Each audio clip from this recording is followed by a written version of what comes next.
Bright Tuty. Every student matters. Here we have some questions which we'll discuss together as well as take this as an opportunity to revise what we have just learned. So the first question asks, what do you know about the colonial rule? Now this is very short answer type question, okay? So here you don't have to write a lot, just maybe a sentence and then the answer can be something like this. Colonial rule means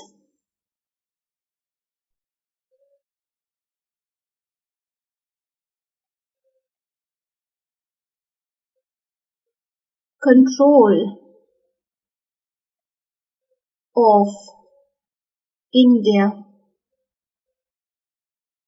under the British government until 1947, the year of independence.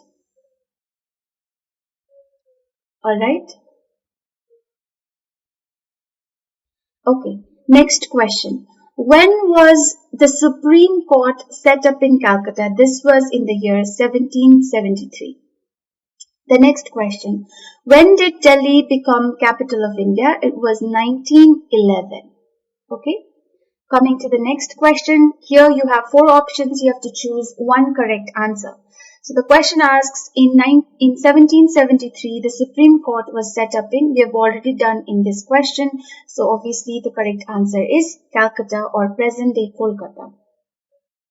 The next question, when did Delhi become capital of India? This also we have already done. The right answer is 1911. The next question, in 1818, who took over the Deccan? Was it the Portuguese, British, Dutch, French? It was the British.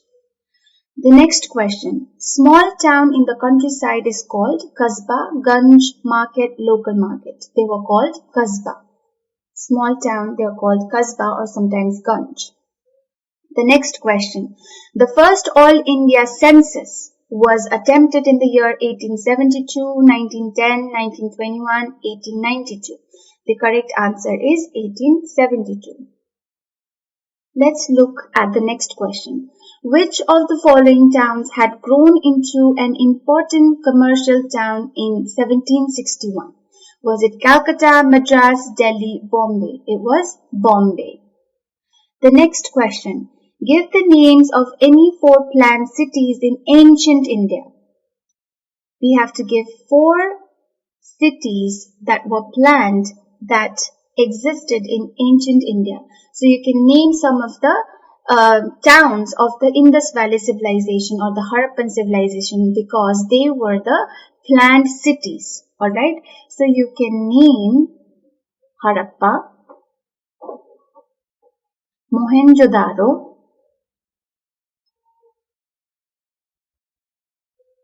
Kalibagan, and Lothal. Alright. The next question. Give the names of three metropolitan cities planned by the British. They are Bombay, Madras, and Calcutta. Alright. Moving on to the next question. To what extent are census data useful in constructing patterns of urbanization in colonial context? So the census data provides information about sex ratio, population, occupation, age group, status, religion, etc. Okay, and these come very handy or they are extremely helpful for the reconstruction of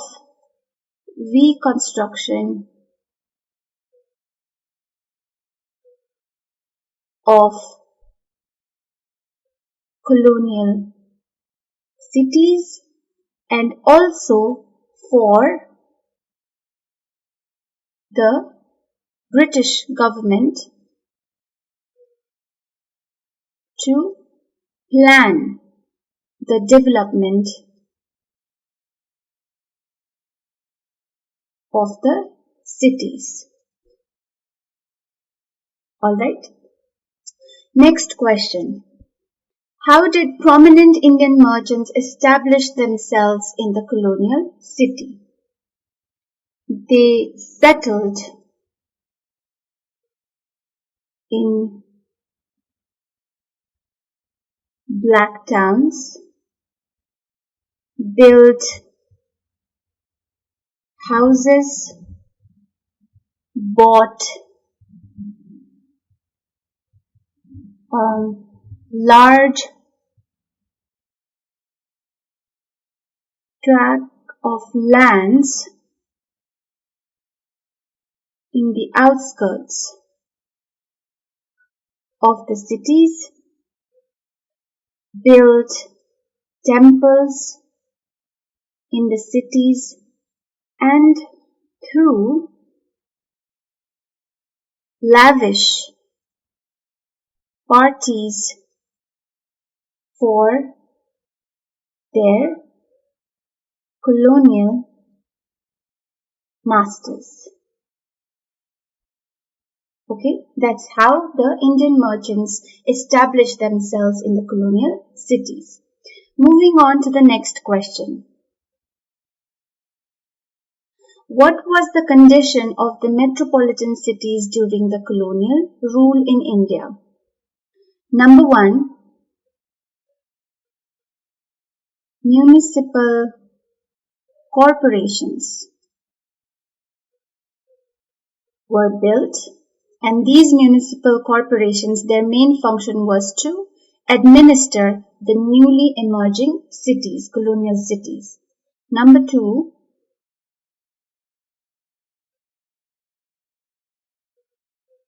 transport and other services like water, supply, electricity, they were provided and built. Number 3, there was rapid increase of population in the cities because of migration. So because of that, there was emergence of slums. Alright? So these are the 3 points that you can mention here. The next question. How were urban centers transformed during the 18th century? So you can say with the decline of the Mughal Empire, number 1, what happened? Old cities like Delhi, Agra, they lost their importance. And there was emergence of regional powers, and with that, new cities emerged. You can also give examples for old cities, Delhi, Agra, and for new cities, you can give examples of Hyderabad, Lucknow, etc. And with this, artisans, workers, laborers, they now moved to, as well as traders, moved or migrated to new cities for employment. Alright? Rich merchants also moved to the cities. And there was an emergence of settlement called Kasbah. So, emergence of Kasbah.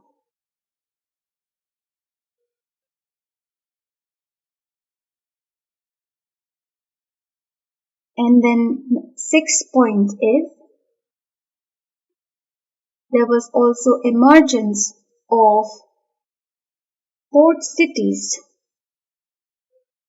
with the coming of the European trading companies and the establishment of British authority over the Indian territories. So these port cities were Bombay, Calcutta, and Madras. And these became important centers of commerce and trade. Next question. What consideration influenced town planning in 19th century? So number one is the need to secure and protect the Europeans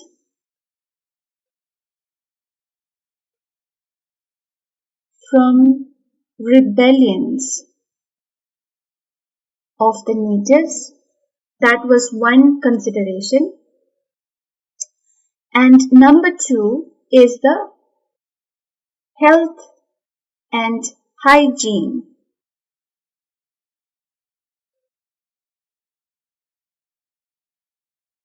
Health and hygiene was another consideration which influenced town planning in the 19th century. So after 1857, there was a need which was felt by the colonial government to settle the Europeans into areas which were secure and which protected the Europeans from the attack and rebellions and revolts of the natives. And number two was the Indian towns, the Indian settlements were considered to be chaotic, unhygienic, with lot of diseases. So they looked for they looked for hygienic places which could cure diseases, which could give them rejuvenation. So that also was another consideration that influenced town planning in the 19th century.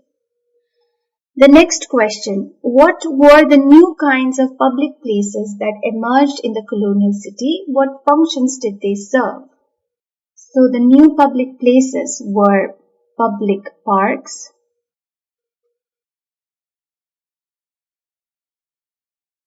theaters,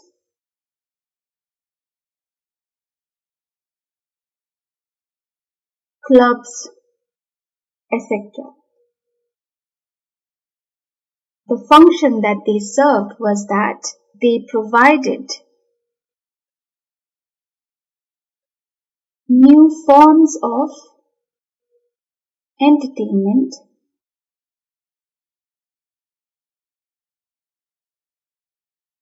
and social intercourse.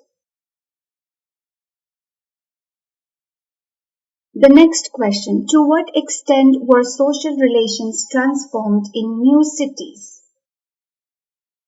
So here, one of the most important transformation in social relations was that there was growth of or formation of the middle class.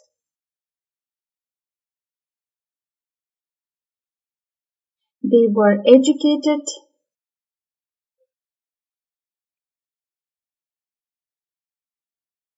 and hence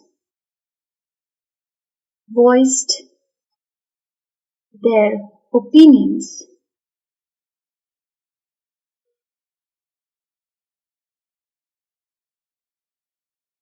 through debates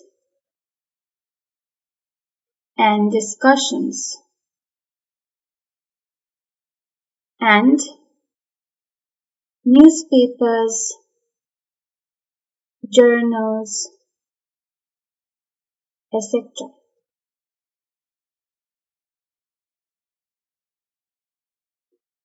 They challenged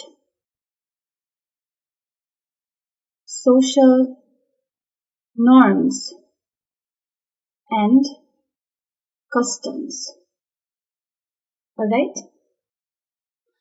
The next question. The colonial cities offered new opportunities to women during the 19th century. Support the statement with facts. Now we know that the colonial cities offered new opportunities to women during the 19th century. Now women were educated, okay? They went to work and were not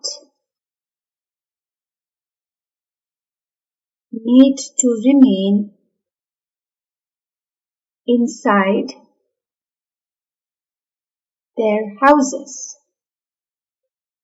But we know when such changes took place, there were also criticisms. So there were many men who criticized when women were provided education, when women were encouraged to get educated, and when women were also provided employment opportunities in various sectors. Okay, so this change came at various costs, and it took a long time for such change to occur in Indian society. However, because of the changes, because of adoption of education, because of employment, because of opportunities being provided to the women no longer remained chained into houses as housewives. Okay, they could now voice their opinions freely. They could challenge some injustices, or they could speak against injustices which were experienced by the women folk during that time in the Indian society. Okay. The next question, how did colonial cities reflect the mercantile culture of the new rulers during the mid-19th century? Explain. So number one, emergence of new cities like Bombay,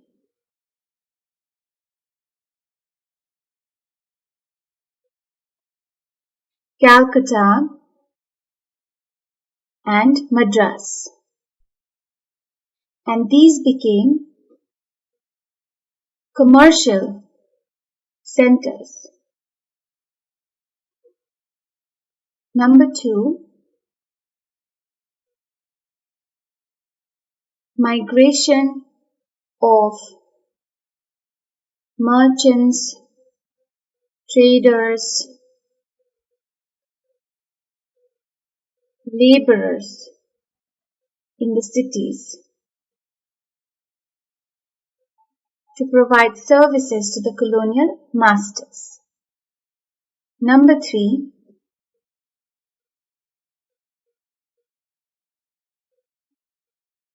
factories were set up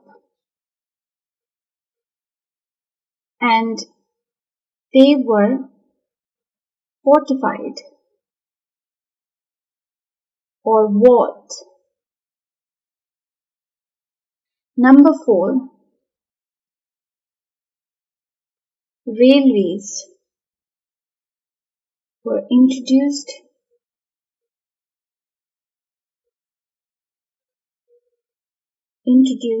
and this connected the cities like Bombay, Calcutta, Madras to the hinterland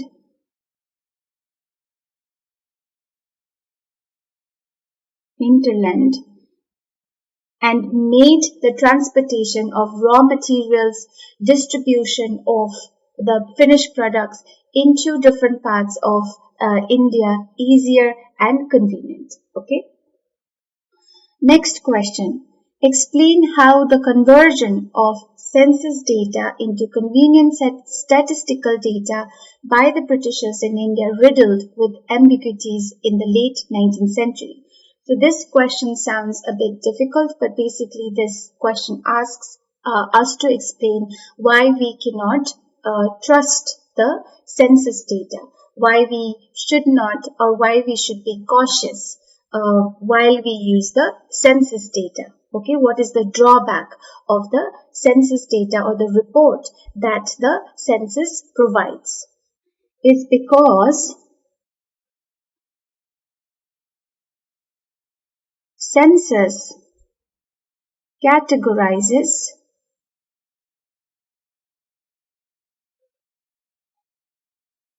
different sections of people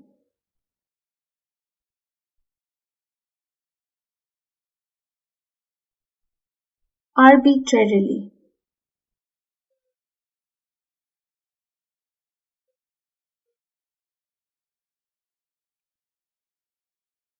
This allows in consideration of overlapping identities of the people.